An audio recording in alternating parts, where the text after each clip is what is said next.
అనగనగా ఒక అందమైన లోయ. అక్కడ కిరణ్ అనే కట్టెల కాపరి తన చిన్న గుడిసెలో నివసించేవాడు.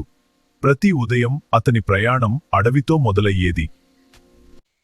అతని చేతులు కట్టెలు కొడుతున్నా అతని మనసు మాత్రం ఆకాశమంత ఎత్తున ఉన్న రాజభవనం చుట్టూ తిరుగుతుండేది. అక్కడే అతని కలలు జీవించేవి. రాజకుమార్తె అమర్ అంటే అతనికి ప్రాణం. ఆమెను వివాహం చేసుకోవాలన్నది అతని జీవిత ఆశయం.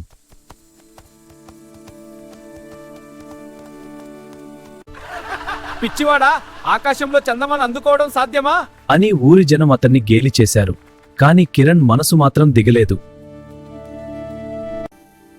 నీ మంచితనానికి దేవుడు ఆశీర్వదింది. కాని కిరణ్ అసాధారణను సంపాదిస్తాడు. అతని చుట్టూ అసాధారణం ఎప్పుడూ ఖాళీగా తిరిగిరాదు. దృష్టి, ఇతని కళ్ళు మాయాజాలం. కొండవతల ఏం జరుగుతుందో కూడా ఇతను చెప్పగలడు.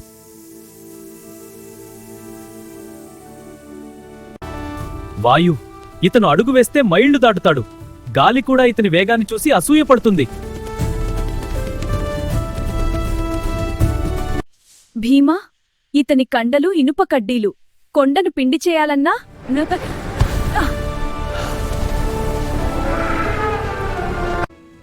మిత్రులారా, నా కల సాకారం కావాలంటే మీ సాయం కావాలి అని కిరణ్ అర్థించాడు. అందరూ ఒక్కసారిగా చేతులు కలిపారు. మిత్రుల బలం చూసి సైనికులు సైతం తల వంచారు.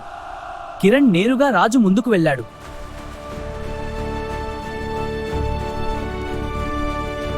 రాజకుమార్తెను వివాహం చేసుకోవాలంటే సామాన్యమైన ధైర్యం సరిపోదు కిరణ్.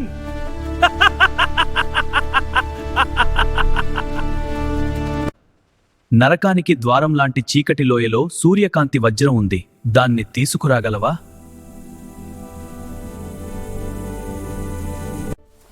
సూర్యాస్తమయంలోపు ఆ వజ్రం ఇక్కడ ఉండాలి, లేకపోతే మీ అందరికీ ఖైదు తప్పదు.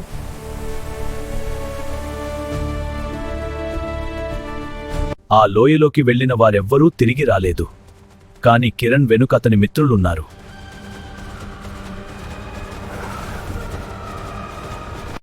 చీకటి ఎంత దట్టంగా ఉందంటే సొంత చేతివేళ్లు కూడా కనిపించడం లేదు.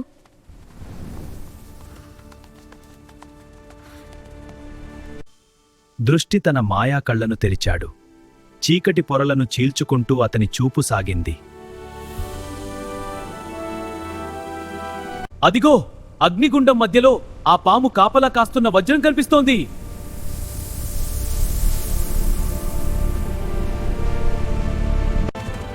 వాయు సిద్ధమయ్యాడు.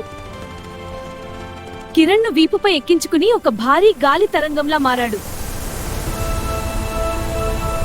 వేగమంటే ఇదే! కిరణ్ కళ్ళు మూసుకునే లోపే వారు అగ్నిగుండం వద్దకు చేరుకున్నారు.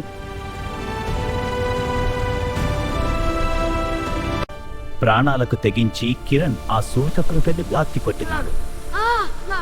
లోయ అంతా ఒక్కసారిగా వెలుగుతో నిండిపోయింది.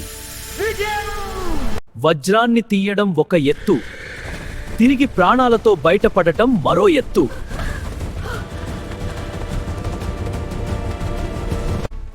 ప్రకృతి ప్రకోపించింది.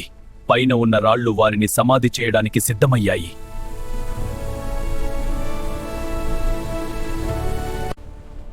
భీమ తన విశ్వరూపాన్ని చూపాడు. పర్వతాన్నే తన భుజాలపై మోస్తూ దారి ఇచ్చాడు.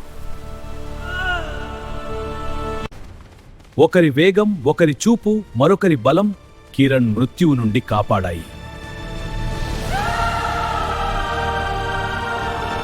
సూర్యుడు కొండ వెనుక దాగుతున్నాడు. కిరణ్ ఓడిపోయాడని అందరూ అనుకున్నారు.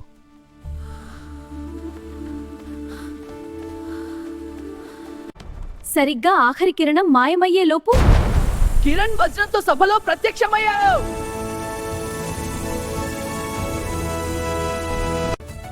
రాజు గర్వం అణిగిపోయింది.